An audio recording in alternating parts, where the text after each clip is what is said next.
যে মাকরুটা আপনি কোথায় পেলেন? এটা হানাফিদের সর্বসম্মত মত। হানাফিদের সর্বসম্মত মত যে মেয়েদের মসজিদে গিয়ে নামাজ পড়াটা মাকরু। জামাতে হজের সময় ওটা ভিন্ন বিষয়। ওইটা ভিন্ন হজটা তো বিষয়। ফরজ। হজটা ফরজ এবং সেখানে নামাজ আদায় করা ওই সময় মেয়েরা জামাত আদায় করতেছে, একেবারে ওইটা ওরা করতে পারবে। কিন্তু পরে আর এমনিতে নরমালি আর পারবে না।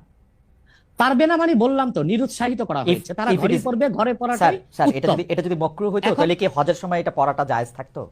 না, স্থানকাল ভেদে পার্থক্য আছে না। আপনি এখন তো আপনি আজকে আগামীকাল দুপুরে আপনি পানাহার করতে পারবেন, কিন্তু পহেলা রোজায় দুপুরে পানাহার করতে পারবেন? সেটা তো হারাম হয়ে যাবে না? স্থানকাল পাত্র বেশে হুকুমটা ভিন্ন হবে না? হবে, কিন্তু যেটা হজে পারমিটেড, যেটা হজের মাঠে পারমিটেড, সেটা আর পৃথিবীর কোথাও মাকরু হতে পারে? সব ছেলে এবং মেয়ের জন্য সমান। ততক্ষণ পর্যন্ত মেয়েকে আলাদা করা যাবে না যতক্ষণ না স্পেশালি আল্লাহর নবী মেয়েদের বিষয়ে কোনো হুকুম এবং আহকাম এবং আল্লাহ সুবহানাহু ওয়া তাআলা মেয়েদের বিষয়ে কোনো হুকুম এবং আহকাম আলাদা না করে দিচ্ছে। তাহলে আলাদা করতে চাইলে আলাদা করার প্রমাণ থাকতে হবে, এক হওয়ার প্রমাণ লাগবে না। কেন এক হওয়াটা ইন জেনারেল বাই ডিফল্ট। প্রমাণ লাগবে কোনটার বলেন তো, জোরে বলেন, কোনটার প্রমাণ লাগবে? আলাদা। তাহলে আপনি যদি বলতে চান মেয়েদের সিজদা এরকম হতে হবে, এরকম নয়, তাহলে আলাদার প্রমাণ দিতে হবে। আর যদি আলাদার প্রমাণ না থাকে তাহলে বাই ডিফল্ট আল্লাহর নবী যেমন সিজদা করেছে তেমনই সিজদা করবে মেয়েরা।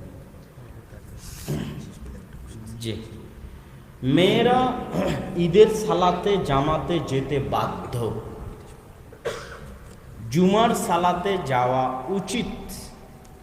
স্বাভাবিক 5 ওয়াক্ত সালাত একাকী বাড়িতে পড়াই উত্তম। জুমার সালাত যাওয়া উচিত কেন? জুমার সালাতে দ্বীনের জ্ঞান পাওয়া যায়। এমনিতেই মেয়েদের দ্বীনের জ্ঞান অর্জনের রাস্তা সংকুচিত, সংকীর্ণ। তো সপ্তাহে একদিন ইমাম সাহেবের আলোচনা শুনলে দ্বীনের জ্ঞান অর্জনের রাস্তা তৈরি হয়। ফলত দ্বীনের জ্ঞান অর্জনের জন্য সপ্তাহে একদিন জুমার এই সালাতে মসজিদে যাওয়া উচিত। আল্লাহর নবীর যুগে 5 ওয়াক্ত সালাতেও মেয়েরা মসজিদে যেত। আর ঈদের সালাতে যাওয়া জরুরি কেন? আল্লাহর নবীর আদেশ তাই। আল্লাহর নবী আদেশ দিতে দিতে দিতে দিতে এই পর্যন্ত বলেছেন, যার কাপড় নাই সে আরেকজনের কাপড় ধার করে নিয়ে ঈদের সালাতে যাবে, যে ঋতুবতী সেও ঈদের সালাতে যাবে, নামাজ না পড়ে আলাদা হয়ে বসে থাকবে। এত দূর পর্যন্ত আল্লাহর নবী গুরুত্ব দিয়েছেন।